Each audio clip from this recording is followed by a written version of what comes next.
Donc j'ai blanchi ma langue, je l'ai taillée en morceaux pour pouvoir la mettre plus facilement dans les pots. J'ai fait un bouillon avec le bouillon qui m'a servi à blanchir la langue, que j'ai bien sûr écumé, filtré. J'ai enrichi donc avec quelques petits légumes. Donc je vais mettre un peu de ce bouillon et des légumes au fond du pot. Donc les joints, je ne les ai pas encore mis, je les ai mis à stériliser. Les pots, je les ai stérilisés également. Donc là, je vais mettre la langue.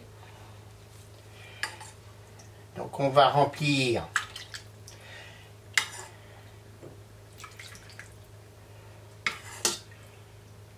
jusqu'en haut, 1 cm du bord. La règle n'a toujours pas changé. On ne va pas oublier le petit bouquet garni.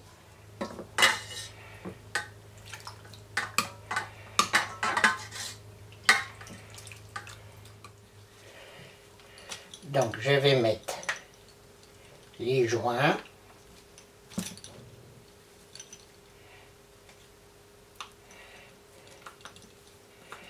Donc on fait bien attention que les joints se mettent bien dans la petite fente qui est à cet effet. On va assaisonner donc quelques grains de poivre, un clou de girofle,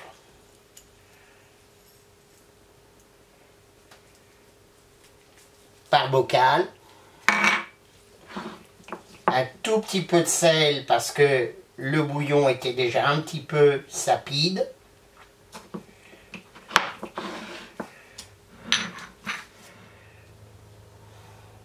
Bon, je vais mettre un petit morceau de plastique pour garder la langue bien immergée dans le pot, au cas où elle aurait, pendant la cuisson, l'envie de remonter un petit peu à la surface. Donc on essuie bien le bord, le joint donc avec un papier propre. C'est important parce que la moindre poussière pourra effectivement pendant la cuisson venir gêner l'étanchéité du pot.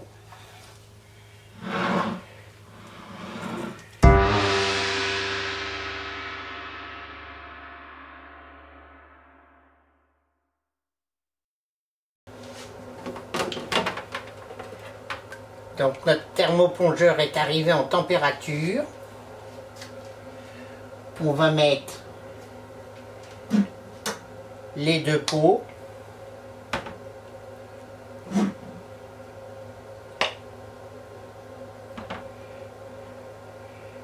Voilà, donc l'eau arrive presque au ras du joint, donc le mouillement est bon. Et je vais cuire en même temps une cuisse de dinde fumée avec la sonde. Voilà, donc je suis parti sur une température de 72 degrés. Donc là, pour la langue, on est parti pour environ une trentaine d'heures de cuisson.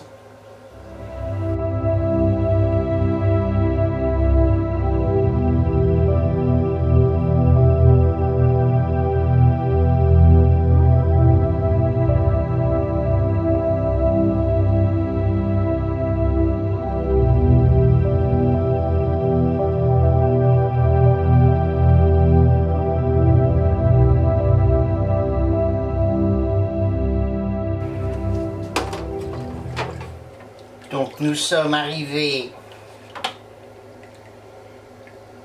à 24 heures de cuisson. Nous allons donc ouvrir un pot. Donc vous faites attention parce que c'est très chaud.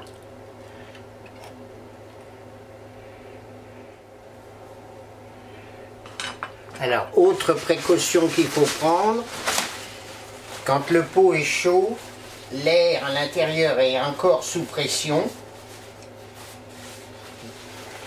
Et donc moi je vous conseille de procéder comme là, comme je vais faire, c'est-à-dire vous mettez un papier sopalin dessus, un papier jetable, et vous ouvrez lentement, voilà, et vous entendez un pchit, et vous avez vu, il y a tout de suite un petit jet.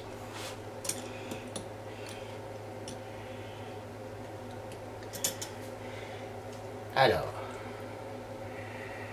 ma langue, j'avais peur qu'elle remonte à la surface, elle est restée bien au fond. Donc là, je la pique. Donc ça rentre, mais c'est encore ferme.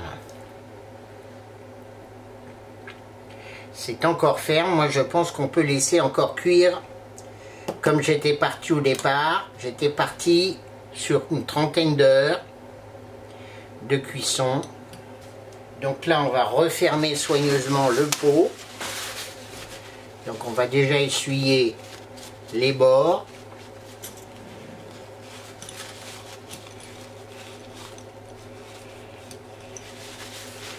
Avec un papier extrêmement propre. Voilà, on voit le caoutchouc quand même avec la chaleur qui s'est quand même légèrement déformé. Et donc là, on va bien refermer fermement.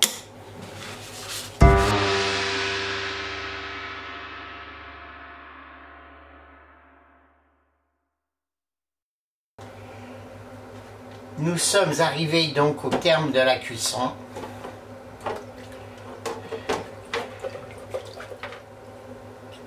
Je vais sortir les pots.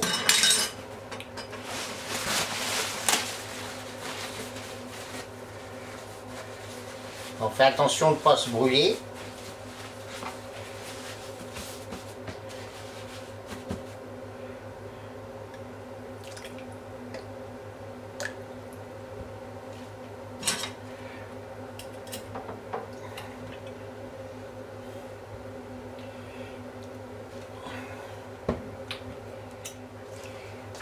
Écoutez, ça me semble sympathique. Donc on va refroidir. On va conserver au frais et donc dans quelques jours, 4 ou 5 jours, je ferai la sauce piquante et on remettra en température la langue avec la sauce piquante.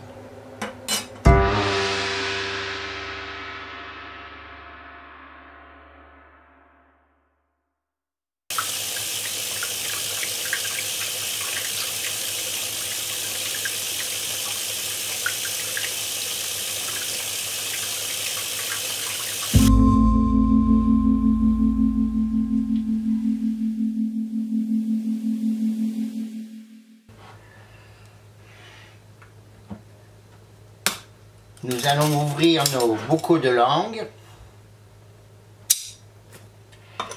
Donc on entend bien le pchit.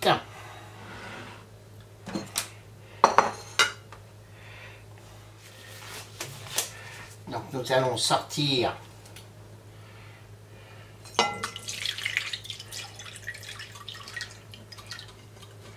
la langue.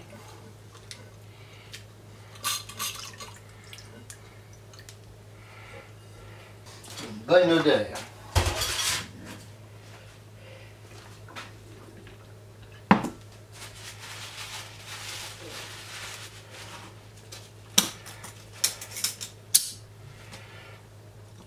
Voilà, le reste du bouillon va me servir à faire la sauce. Donc là, on va essayer à froid de retirer la peau. Là, ça va être le plus délicat. Ah si, ça vient. Donc la peau, bien sûr, ne se mange pas. Donc elle a une jolie couleur bien rose. Donc retirer la peau, c'est plus facile à chaud. Mais là, comme c'est en bocal, on ne pouvait pas le faire à chaud. Ou alors, il fallait consommer la langue tout de suite.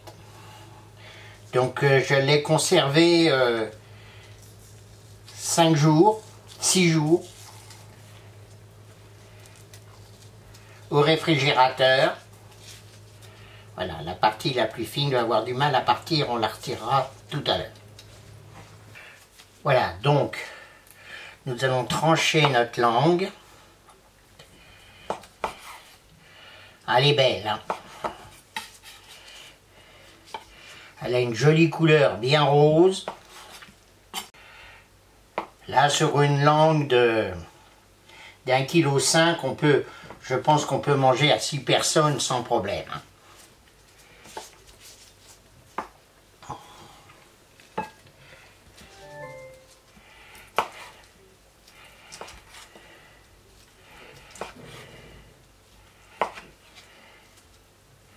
Voilà, je fais des morceaux un petit peu épais et le petit bout de la langue.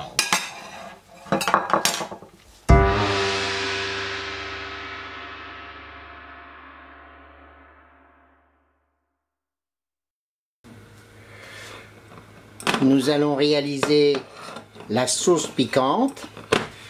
Donc on va faire dans un premier temps un roux, c'est-à-dire du beurre et de la farine que l'on va les faire légèrement cuire, torréfier.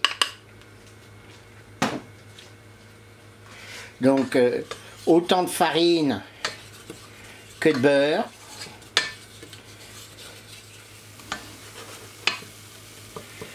On mélange bien et c'est ce qui va nous faire la liaison de la sauce. Donc une fois que la farine a bien absorbé le beurre, on n'y touche plus, on laisse cuire une petite minute et on va sortir du feu. D'un autre côté, on va faire une réduction. Alors, un peu comme une sauce béarnaise mais sans l'estragon.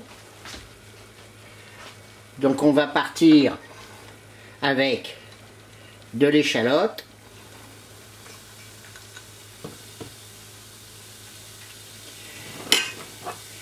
du vin blanc,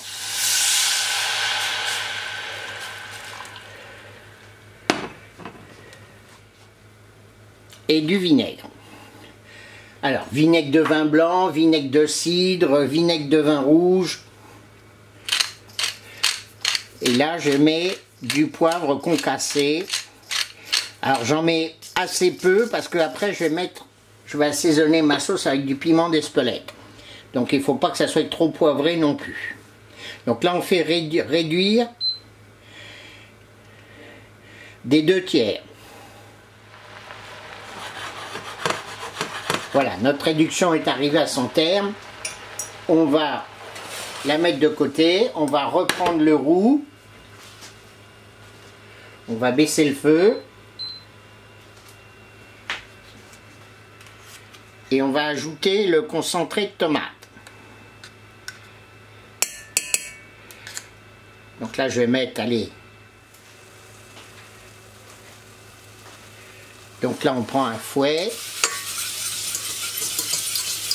On mélange le concentré avec le roux et on va verser le bouillon. Donc le bouillon, c'est la cuisson des langues de bœuf que j'ai fait bouillir et j'ai laissé légèrement refroidir. Et là maintenant,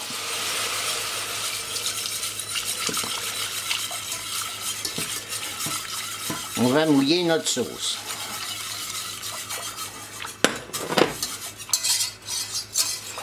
Donc on fouette bien pour bien tout délayer. Je pense qu'on peut rajouter encore un tout petit peu de bouillon. Voilà, j'ai mis à peu près les 2/3 du bouillon qu'il y avait dans les 2 pots de cuisson des langues. Donc là, on va laisser reprendre ébullition. On va ajouter la réduction. Donc arrivé à ce stade, je n'ai pas salé, hein. J'ai juste mis un peu de poivre dans la réduction. Toujours se méfier avec la cuisson de la langue que j'avais légèrement salée. Voilà, donc on voit bien, il y a une belle liaison.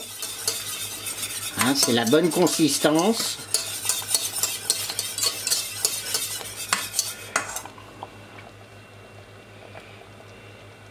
On va baisser le feu. Voilà, la réduction. Donc là, on met tout.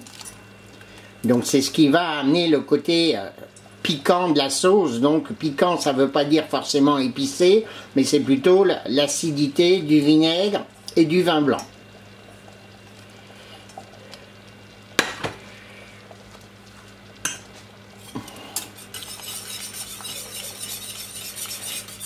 Alors on va laisser cuire 2-3 minutes.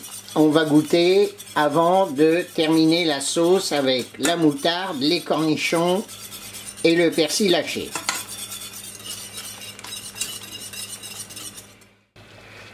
Donc on ajoute les cornichons que j'ai émincés, du persil haché,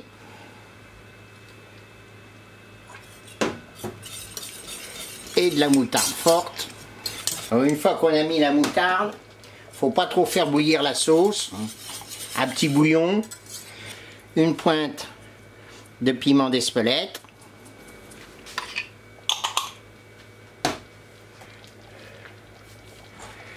nous allons goûter.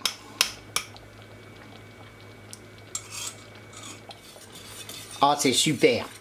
On sent déjà, sans la langue, on sent déjà le fait d'avoir pris le bouillon de cuisson de la langue, ça donne du caractère à votre sauce. On sent déjà le goût un peu mitonné de la langue. C'est remarquable. Alors, il manque du sel. Ça me paraissait évident puisque j'en ai pas mis du tout, malgré le sel de cuisson de la langue. Donc on va rester raisonnable. Elle est un petit peu acide, mais sans plus. Bon, les cornichons vont finir de cuire un petit peu et donc ils vont rapporter de l'acidité. Mais c'est bien équilibré, point de vue acidité, il ne faut pas plus, je pense. Voilà, j'ai pris une autre cuillère. Je vais goûter de nouveau. Ah, c'est superbe. Voilà. Donc maintenant, il ne manque plus qu'à réchauffer la langue dans cette sauce et de servir les légumes. Alors de la purée, des légumes, enfin c'est vous qui voyez.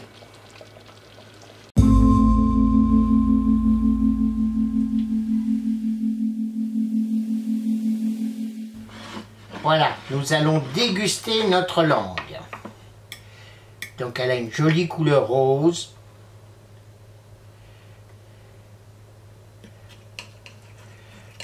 Donc je l'ai réchauffée une dizaine de minutes dans la sauce. Donc on voit là, elle est nettement plus souple que tout à l'heure quand elle était froide. Donc elle est cuite. Elle se déchire pas, enfin elle est cuite mais juste comme il faut. C'est-à-dire qu'elle n'est pas trop cuite, elle est parfaite. La sauce vient donner de la profondeur, les cornichons, le petit goût piquant avec l'acidité. En rétro-olfaction, il y a le piment d'Espelette. C'est super sympa. Hein.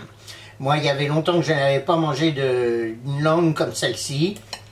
Donc, c'est à faire. Alors, oui, vous allez me dire, oui, avec une cuisson classique, une langue, 1h30, 1h40 minutes, c'est cuit.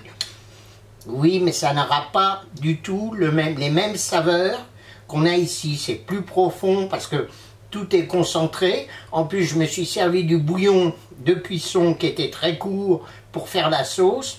Donc là, vous avez vraiment la saveur de la langue. Voilà. Donc, j'espère que cette recette vous aura plu, comme les autres.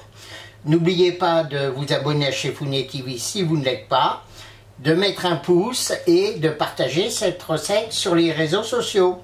À bientôt!